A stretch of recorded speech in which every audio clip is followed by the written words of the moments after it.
There are days, man. There are days that I could just go ballistic. Alright, I've recorded this video like 7 or 8 times, and the sound goes out, or it has a video glitch or something. I don't know. I might have to get a new webcam. Who knows? Some days it works great. Other days, like today, it just pisses me off. Anyway, yeah, Top 3 Tuesday. That's what I'm here to do. Thank you to those of you who have left comments on my Top 3 Tuesdays of the past, and thank you to those who have left video responses. I really appreciate it. Some really cool people left video responses on the last one. They were Stavenborn, The Sega Stoner, Kit171, Electric Adventures, again, Planet of the Geeks, and Darren Walshock. Walshsock. Thank you guys. I really appreciate it. I will leave links in the description down below to their channels, not to the video responses, because if you want to see those, all you have to do is click on my last Top 3 Tuesday, and there they are. So, channels down below.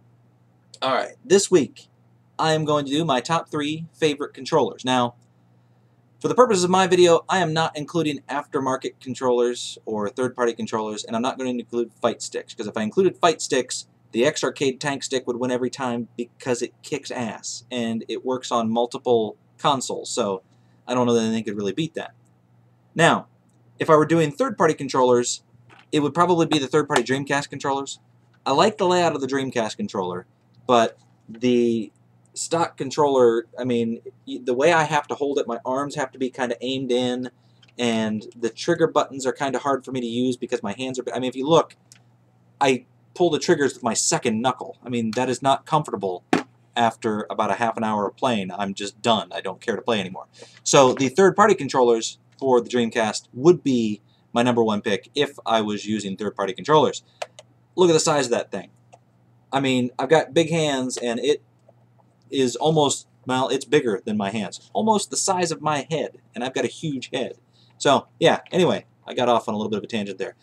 I like the layout. You know, the arms aim out when I'm holding it. The button layout is very good. I really like the third-party controllers. This one's from Performance. I actually like, better than the Performance one, are the high-frequency controllers. I've got a couple of these guys. And, again, it's similar as far as the orientation of my arms. The trigger buttons are in a good position for me. If you look, I'm using my first knuckle, not my second one. And the reason I like this one a little bit better is because the controls are actually a little bit closer together on here, so I can get to them easier. So anyway, those would be #1 if I was picking third-party controllers, which I'm not, so I probably shouldn't have even shown those to you. Now, #3 on my list is the Sega Genesis 3-button controller. The reason this is not #1, well, there are 2 reasons this is not #1. First of all, I'll show you the reasons that I like it. For my hands, this layout is wonderful. I like the big fat buttons, I like the D-pad, I like the location of the start button. The first problem I have here is, look at how my fingers lay on here. If you look, they very comfortably rest right here. And if they would put shoulder buttons on here, it would be a fantastic controller, because then you would have, what would you have there? You'd have 5 buttons, and I could live with 5 buttons. If they had a 4-button layout with shoulder buttons, that would be cool, similar to the Super Nintendo. I love the way this thing fits in my hands. Another problem I have with this is it doesn't have 6 buttons, which I just said that, but I'm not re-recording this video again, so I don't care that everything is a little bit out of whack. I love this controller, but it's just so freaking small. I mean, it's a tiny little controller. It drives me crazy. I like the button layout. I love the D-pad. It's a raised D-pad. It feels very comfortable to use.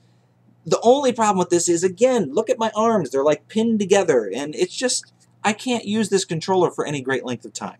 So, if this was a 6-button controller like this, but this size, or if it had shoulder buttons, this would probably be #1. But it doesn't, so they're not. Now, #2. You know what? I shouldn't have thrown those over there because I wanted to show you some. Anyway, it doesn't matter. #2 is the Model 2 Sega Saturn controller. This is I don't want to say the same shape, but a similar shape to the 3-button Genesis, and that's why I like it. My hands rest on it. My hands rest on it in a very similar angle. It has the 6 buttons, like the Sega Genesis controller, and it has a very comfortable D-pad. Now, if the Sega Genesis controller had been like, this is what the 6-button Genesis controller should have been, and I think they realized that, and that's why they made it for the Model 2 Saturn.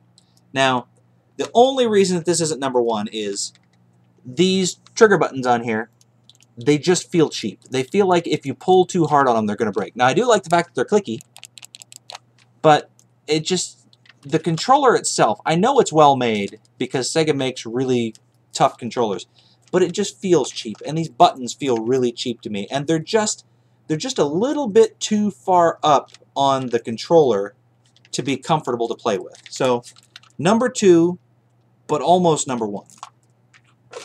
Number 1, sorry, it fell when I threw everything earlier. Number 1 for me will not be a surprise for those of you that watched my collection video. It is the Neo Geo CD controller. I love the way it fits in my hands. I like the spacing of the big buttons. Yes, it is not a 6-button controller, but it doesn't really matter for the types of games that are on the Neo Geo CD. The 4 buttons work great. My favorite part about this thing, though, is this.